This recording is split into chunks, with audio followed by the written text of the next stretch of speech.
दोस्तों, मेरा नाम है सुनील रंजन और बाय प्रोफेशन मैं एक टीचर हूँ। और अपने देश के बारे में, अपने देश भारत के बारे में मैं बहुत सोचता रहता हूँ, जितनी आप भी सोचते होंगे कि हमारे देश में ये क्या हो रहा है। और दोस्तों, हमारा एक राज्य है पंजाब, और पंजाब में जो चीफ मिनिस्टर बने हैं, एक सिख ही क्या चीफ मिनिस्टर वहाँ हो सकता है। और सिख का मुद्दा उछाला गया कि क्योंकि पंजाब एक सिख स्टेट है। ये सिख स्टेट नहीं है दोस्तों, पंजाब हमारे भारत का एक राज्य है। और क्या वहाँ जो जन्म लेगा, क्या उसका सिख होना ज़रूरी है वहाँ के चीफ मिनिस्टर बनने के लिए?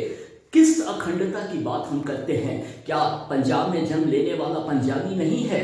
हाँ, सिख एक समुदाय है। बहुत सारे समुदायों की तरह सिख भी एक समुदाय है। और कोई भी पंजाबी हो, अगर उसका जन्म पंजाब में होता है तो उसको चीफ मिनिस्टर, मुख्यमंत्री बनने का पूरा हक बनता है। और तब क्या हुआ कि एक सिख चीफ मिनिस्टर बनाने के लिए जो बहुत सारे कॉम्पिटेंट जो उम्मीदवार थे, उनको चीफ मिनिस्टर आम आदमी पार्टी ने नहीं बनाया। तो बात ये नहीं है कि आम आदमी पार्टी है या भारतीय जनता पार्टी है या कांग्रेस पार्टी है, लेकिन बात है कि जब हम अपने देश की अखंडता की बात करते हैं, संप्रभुता की बात करते हैं, तो यह भेदभाव हमारे राज्य स्तर पर क्यों हो रहा है? यह बिल्कुल नहीं होना चाहिए, क्योंकि पंजाब में जन्म लेने वाला हर व्यक्ति पंजाबी होता है, वह हिंदू हो या मुसलमान हो या सिख हो या ईसाई हो। तभी तो हम कह सकते हैं कि भारत हमारा एक है और हमारी अखंडता पे भी हमें गर्व होगा। और हर भारतवासी को कश्मीर से लेकर कन्याकुमारी तक और गुजरात से लेकर पंजाब तक सबों को गर्व होगा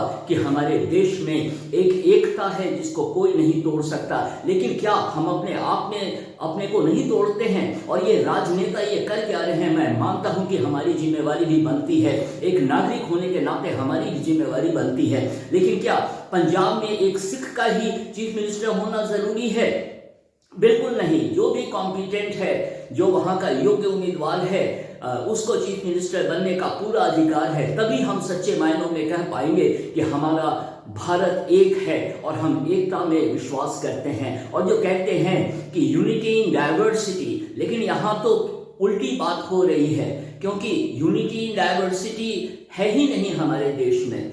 तो फिर ऐसे कैसे हमारा देश आगे बढ़ेगा? हम किस कन्विक्शन को लेकर आगे बढ़ेंगे? हमारी क्या इच्छा शक्ति होगी अपने देश के विकास के लिए? तो यह जरूरी है कि इस भेदभाव को मिटाते हुए हर व्यक्ति को भारत में चीफ मिनिस्टर बनने का अधिकार है, वह किसी भी राज्य में हो। अगर वह पंजाब में है तो वो पंजाबी है, वो कर्नाटक में है तो वो कन्नड़ है, वो बिहार में है तो बिहारी है। तो उसी तरह किसी भी राज्य में हम हों तो वहाँ का चीफ मिनिस्टर हो सकता है। और आप देख लीजिए, जैसे आम आदमी पार्टी अभी पार्टी में है पंजाब में, लेकिन आम आदमी पार्टी के जो चीफ मिनिस्टर दिल्ली में हैं, वो दिल्ली के नहीं हैं, वो हरियाणा के हैं। तो क्या दिल्ली वासियों को बनाना चाहिए था वहां पे? नहीं। जो भी वहां रहता है, जो योग्य उम्मीदवार है, जो वहां से खड़ा होता है, जो जीतता है, उसको चीफ मिनिस्टर बनने का पूरा अधिकार है। इसलिए हम जब अपनी अखंडता की बात करते हैं, यूनिटी की बात करते हैं, और भारत हमारा देश बहुत तेजी से आगे बढ़ रहा है और इस दिशा में हमारे राजनेताओं को सोचने की जरूरत है। हम नागरिक हैं, हम देखते रहते हैं, लेकिन हम कुछ कर नहीं सकते क्योंकि हमारे हाथ में राजनीतिक सत्ता नहीं है। और जब राजनीतिक सत्ता होती है